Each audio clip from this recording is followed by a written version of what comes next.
oshirish, omonatlar, pul mablag'larini jalb etish, o'z nomidan kreditlar berish bo'yicha bank faoliyati sifatida aniqlangan operatsiyalar majmuini amalga oshiruvchi tijorat tashkiloti bo'lgan yuridik shaxs hisoblanadi.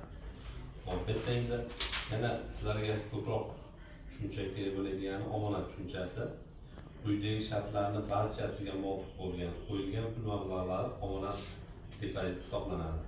Mijozning talabiga binoan yoki muddat o'tganidan keyin foizlar yoxud boshqa daromadlar bilan yoki ularsiz yoxud omonatchi yoki uning vakolatli vakili va pul mablag'lari qabul qiluvchi bank o'rtasida kelishilgan shartlar asosida qaytarilishi lozim bo'lgan pul mablag'lari.